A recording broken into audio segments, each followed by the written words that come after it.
저희 그 첫 번째 강연자 스님 모시도록 하겠습니다.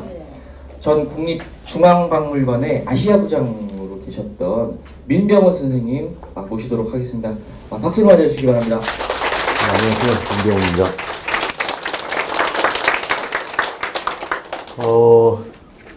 이번 그 옛길 걷기 인문학의 주제가 실크로드라고 해서 전 뭐 정확히 의도나 이런 걸 잘 몰랐지만 굉장히 그 학술적인 성과를 함께 토론도 하고 답사도 해가면서 이걸 체감하는 프로그램이라서 특히 이제 그 경상북도의 경주를 중심으로 해서 포항이나 울산 지역은 우리나라에 가장 먼저 대외 교류를 했던 것 같은 진원지이고 중심지이기 때문에 더욱더 큰 의미가 있지 않나 생각을 합니다. 조금 전에 사회자께서도 말씀하셨듯이 실크로드라고 하는 것은 어휘 자체가 길이라고 하는 것이기 때문에 그냥 통과하는 의미로서 생각하기 쉽지만 제가 이제 50분 동안에 여러분에게 실크로드의 전부를 말씀드리는 건 거의 불가능하고요. 도대체 실크로드가 뭐고 우리 고대 문화하고는 어떤 관련성이 있을까? 이와 같은 개괄적인 것 같은 내용만 여러분에게 소개를 해드리도록 하겠습니다. 실크로드라고 하는 건 바로 여러 지역 간의 문화 교류의 현상을 연구하면서 그것이 의뢰 문화가 이와 같은 한반도에 들어와서 고대 한국인의 미적 감각에 의해서 그들의 사고방식에 의해서 어떻게 우리 문화로 뿌리를 내렸을까? 이걸 연구하는 게 다름이 아니라 실크로드라고 하는 학문이에요. 실크로드는 그냥 문화 교류가 또는 인적 교류가 있었던 길을 상징적으로 나타낸 아주 좁은 의미로서는 그렇게 이야기하지만 실제로 실크로드라고 하는 것은 문화가 의뢰해서 이런 지역을 전전해서 우리나라에 들어와서 우리나라 사람들이 이것을 우리 문화로서 어떻게 가꾸어서 뿌리를 내리게 했을까? 이걸 연구하는 학문이에요. 다시 말해서 실크로드는 우리 고대 문화의 특성을 고찰하고 생각해보는 학문이다. 다시 말해서 이 한반도에서 꼽힌 문화를 유라시아라고 하는 전체 무대에 실어서 우리 문화의 특성을 재음미해보는 이게 바로 실크로드학이에요. 그러니까 여러분이 오늘 이제 당국대 교수님이나 저기 동국대 교수님과 함께 현장 학습도 가고 현지에서 이와 같은 문화재에 나타난 외래적 요소를 우리 선조들이 어떻게 우리의 것으로서 지구상에 둘도 없는 우리 문화로서 이것을 꽃피우게 했는가 이와 같은 것을 연구하는 게 바로 실크로드고요.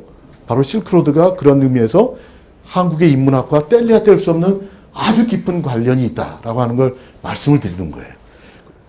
이와 같은 그 문화교류의 흐름에 있어서 어떻게 우리의 문화에 들어왔고 이것이 우리의 것으로서 뿌리를 내리게 됐는가 그 과정을 연구하는 게 바로 실크로드라고 하는 거다.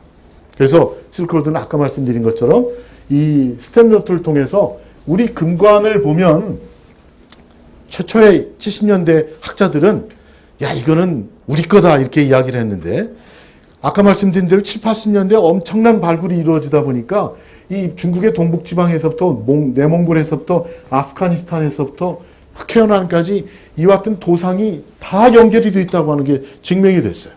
그런데 우리 신라금관의 도상은 물론 부분적으로 유사한 게 카자흐스탄이나 이런 지역에서도 조금씩은 있지만 이와 같이 세련되고 완결된 그야말로 미의 정수로서 유사한 게 계속 출토되는 건 신라금관이 지금 6개 나왔는데 지구상에 전혀 없습니다.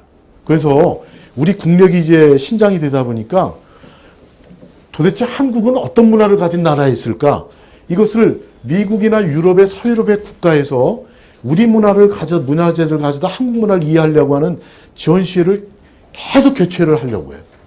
그럼 거기에 큐레이터가 와가지고 이렇게 유물을 선정하는데 제1호로 찍는 유물이 뭐냐? 신라금관이에요. 왜냐? 그 비슷한 게 중국에도 없기 때문에 일본에도 없고 예? 그렇기 때문에 이 문화는 중국을 통해 들어온 게 아니라 스텝을 통해서 들어온 게 확실해요. 그렇죠? 중국에는 아직 금관이 나온 적이 없어요. 예? 그런데 금관의 앞부분의 출자 문양은 또 뒷부분의 사슴뿔의 문양은 여기에서 그대로 찾을 수가 있어요. 근데 생긴 게 전혀 달라. 일반 사람들은 이게 유사성도 인식하지 못할 정도의 큰 차이가 있어요. 그렇지만 이것을 이렇게 과감하게 축약을 해서 도안을 디자인을 한 것은 정말 신라인의 아주 뛰어난 것 같은 미적 감각이 아니고서는 우리가 이해를 할 수 없을 정도로. 그래서 아까 이야기한 것처럼 초기에는 스탠레드를 통해 들어오지만 이 실크로드의 가장 중요한 역할을 했던 이 오아시스 루트. 그렇기 때문에 그 당시 사람들은 바다를 통한 교류보다는 이 내륙을 통한 실크로드를 통한 인적 교류나 문물의 교류가 활성화되었기 때문에 국가의 수도, 동쪽의 가장 중요한 수도에도 내륙 깊숙한 곳에 박혀 있었어요. 어디였죠? 중국 고대 정치 문화의 중심. 어디예요? 장안이죠, 장안. 그렇죠? 지금은 서안이라고 하죠. 장안. 이쯤에 있어요, 이쯤.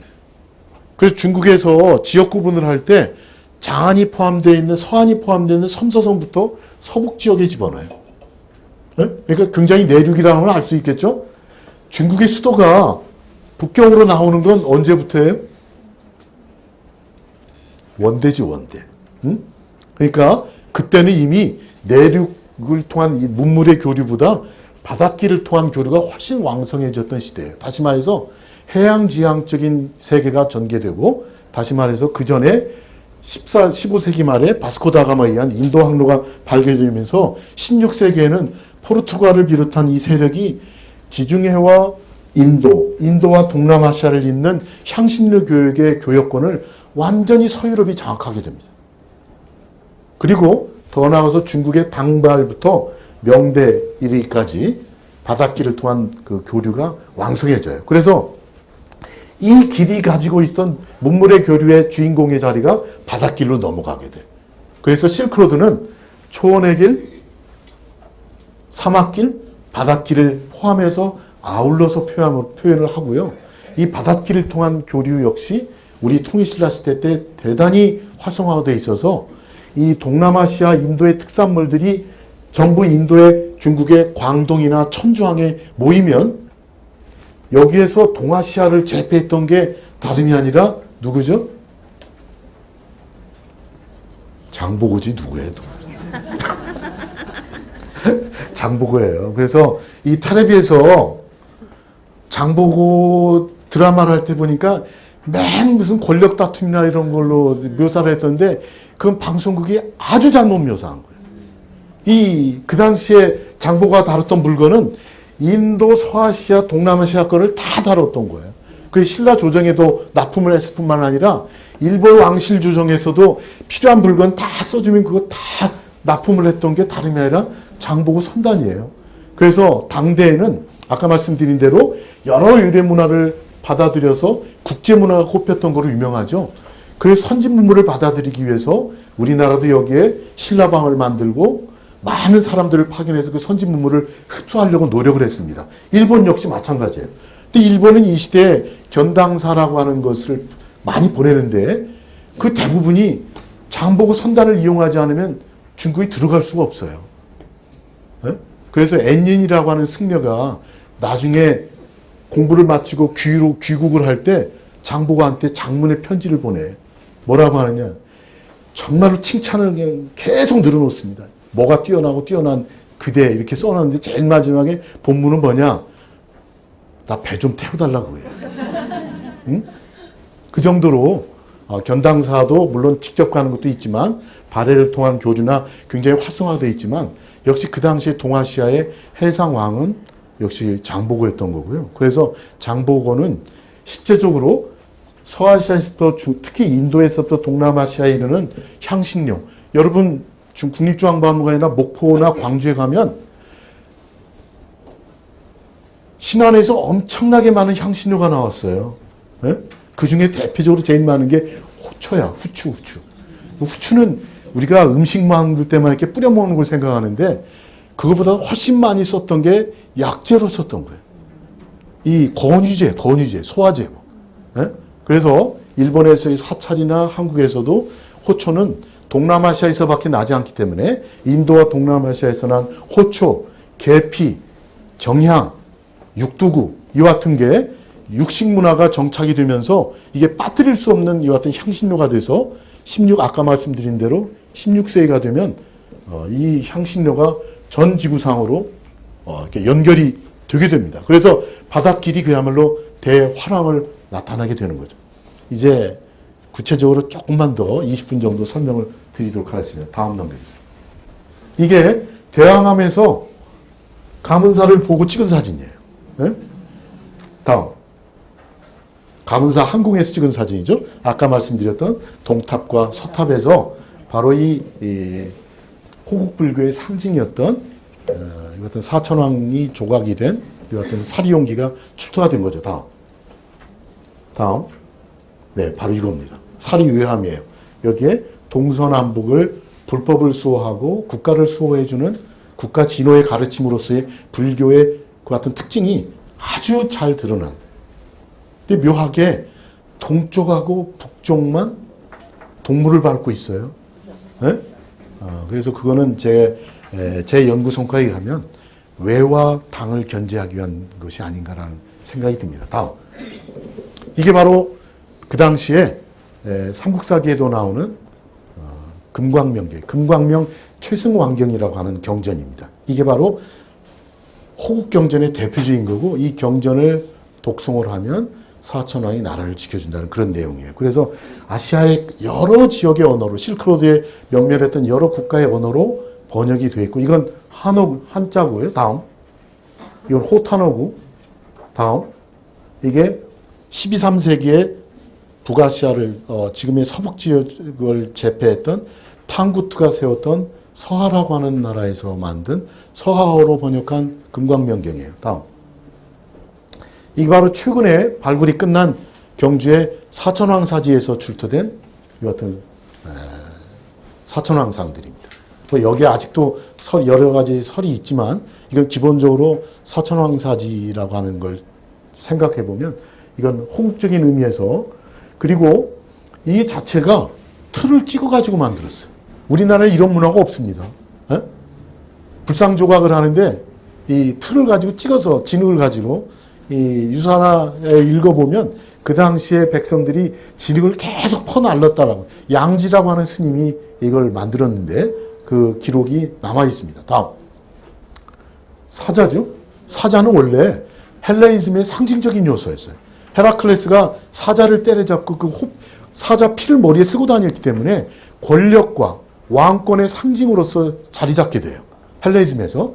그게 불교와 접목이 되면서 불법을 수호하고 불법의 영원성을 상징하는 요소로서 차용이 됩니다. 다음.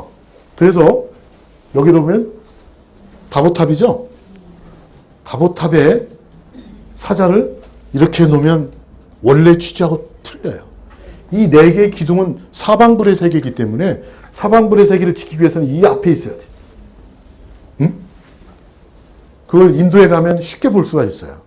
그래서 이 사방불의 세계를 불법을 지킬 뿐만 아니라 이 불세계를 지키는 수호신으로서 사자가 이렇게 자리를 잡게 되고 이게 불교 문화에 뿌리를 내린 것도 바로 헬레니즘의 전형적인 문화적인 접목이라고 볼 수 있고 스팝이라고 볼 수가 있습니다. 다음. 괴릉에 있는 사자상이에요. 우리 신라 문화의 왕실 문화나 불교 문화에 흔히 볼 수 있는 것. 다음. 이게 바로 헤라클레스의 모습이에요. 사자를 때려잡고 사자 피를 이렇게 목에 두르고 있죠. 이게 헬레니즘 세계에 있어서도 이제 왕권의 상징으로 여러 도상으로 나타나는데요. 다음. 이게 이제 불교의 접목이 돼서 불교의 신장상에 나타난 이 같은 사자피예요. 똑같죠? 다음. 이게 이제 중앙아시아의 신강 위그르자 지구의 키질 석굴에 나타난 금강 역사상에 머리에 쓰고 있죠? 다음. 도낭벽화에 나타난 다음. 이거 어디겠어요? 석굴암이에요. 석굴암. 석굴암 조각에 있는 저 건달바상이 위에 쓰고 있는 게 다름이 아니라 사자피입니다. 그래서 이거 하나만 사자라고 하는 모티브 하나만 보더라도 불교가 중앙아시아에서 헬레니즘과 만나면서 그 같은 아주 초월적인 그 같은 그 힘을 가진 그 같은 요소를 불교 헬레니즘에서 받아들여서 이것을 불교 문화로서 뿌리를 내리게 했다고 하는 걸 알 수가 있습니다. 이제 앞으로 전체를 논하려면 시간이 한 학기 내내 강의를 해야 돼요. 주위 사람과 함께 사서 읽어보시고 해도 좋습니다. 그러니까 여기에 보면 약 600매의 칼라도판을 실어놨기 때문에 쉽게 이게 좀 시각적으로도 그 문화의 흐름을 이해할 수 있을 거라고 생각합니다. 너무 짧은 시간에 전체적인 큰 걸 이야기하면서 여러분이 좀 이해하기 곤란하셨을지도 모르겠는데요. 오늘 강의는 이걸로 마치도록 하겠습니다.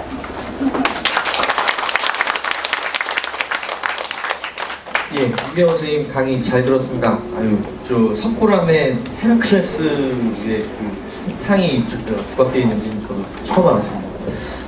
흥미로운 강연 들었고요. 이어서 두 번째 강연을 듣도록 하겠습니다. 두 번째 강연을 해주실 선생님은요, 단국대학교 사학과에 교수로 계시는 전덕재 선생님이십니다. 역시 저 신라와 경주에 이제 전문가시고요. 저희 우리나라 이제 고대사의 그 권위자십니다. 그래서 어렵게 이 자리까지 모셨습니다. 박수로 맞아주시기 바랍니다. 네, 선생님. 앞에서 이제 민 선생님이 아마 원래 그쪽 전공하시는 분이고요.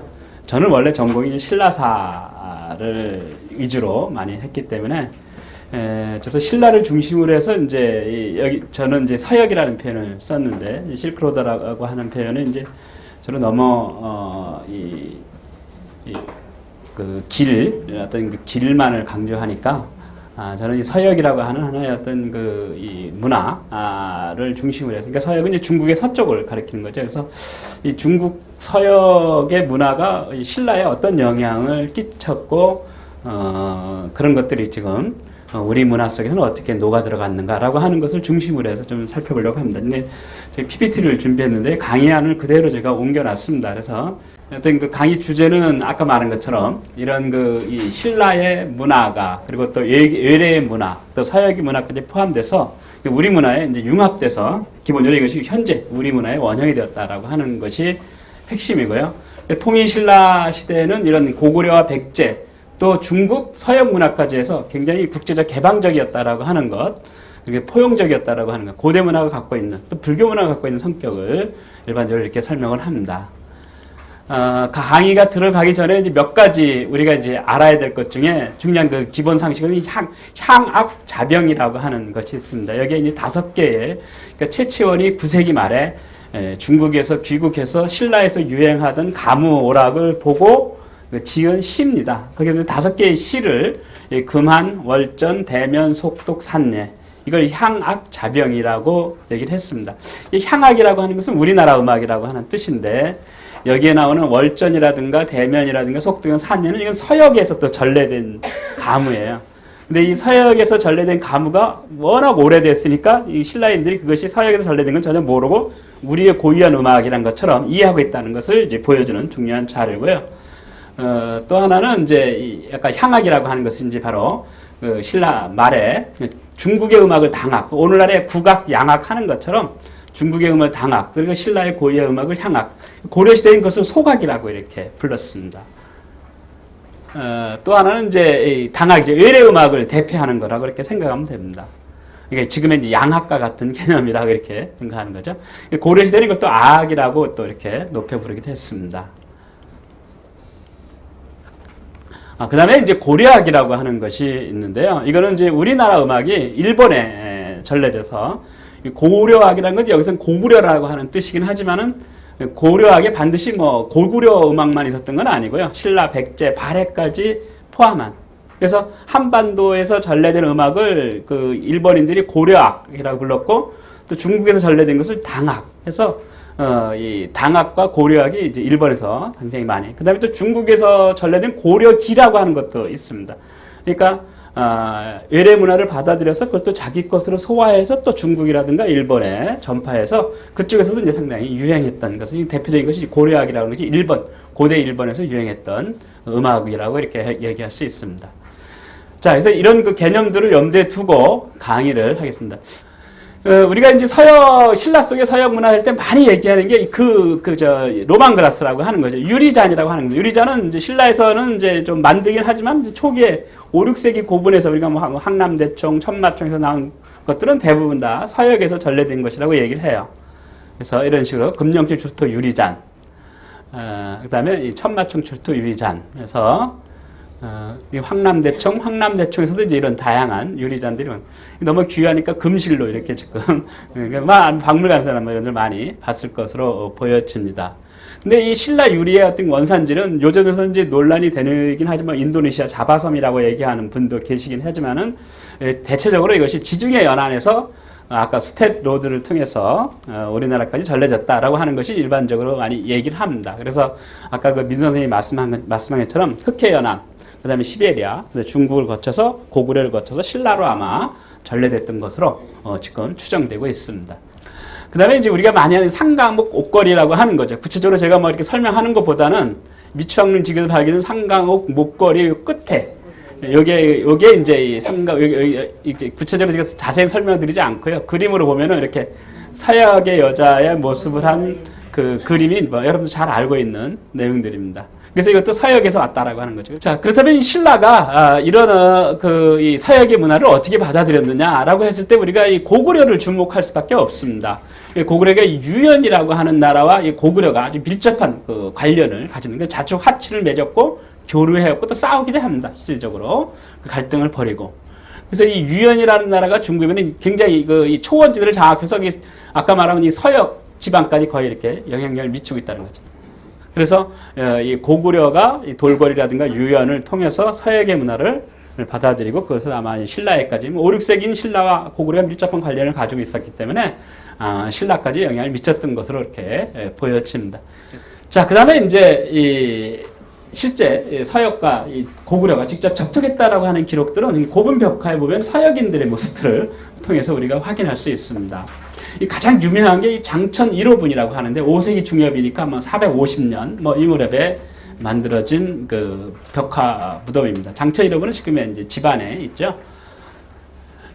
여기 보면은 이제 백희 기학도라고 하는 것이 있습니다. 백희라고 하는 게 이제 용어에 대한 설명은 우리가 말하는 오늘날에 말하면 이제 서커스 공연이다 이렇게 생각합니다. 백희, 이게 가무, 오락, 서커스 이런 걸 총체적으로 가리켜서 백희 가무 또는 백희 잡기라고 하는 표현을 씁니다.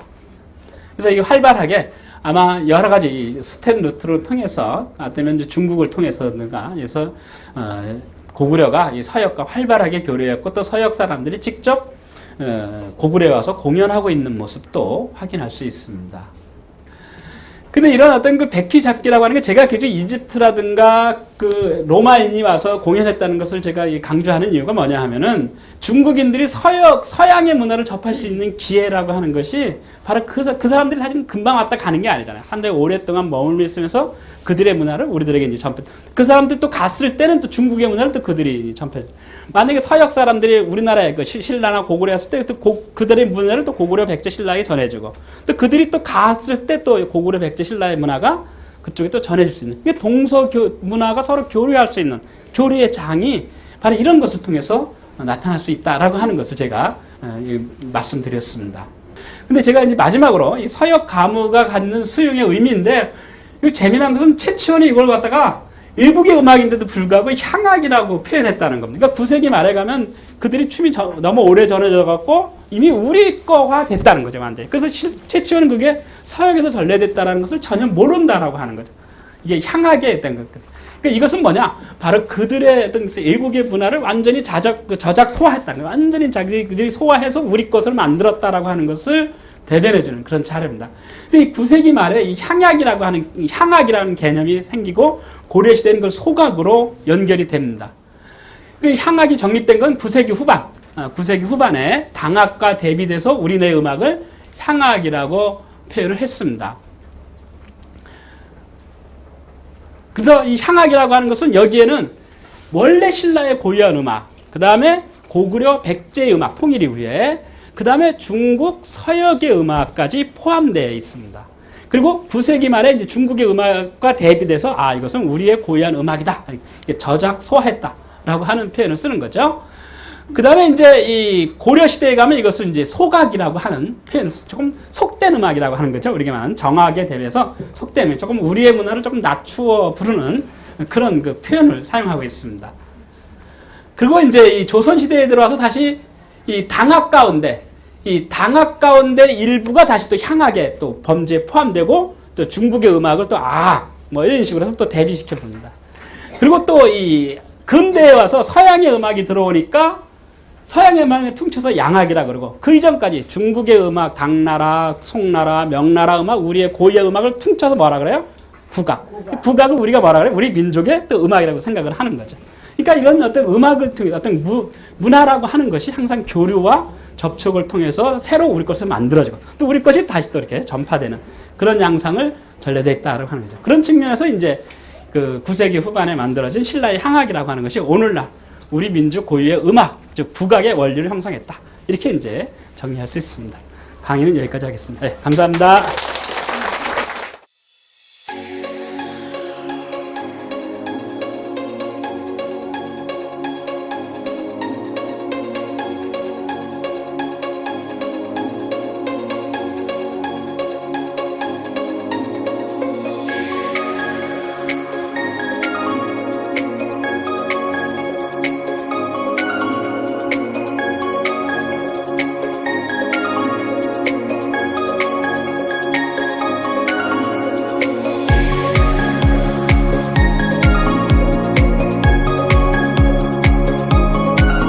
여기가 이제 수력작용에 의해 이만큼 덮여 있지만 원래는 바다하고 강이 한편이죠.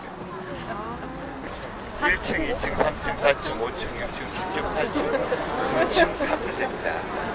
지붕 모양의 밑에 이렇게 계단처럼 돼 있죠. 이게 이제 지붕입니다. 그러니까 목조 건물을 그대로 돌로 옮겨놓은 게 탑입니다.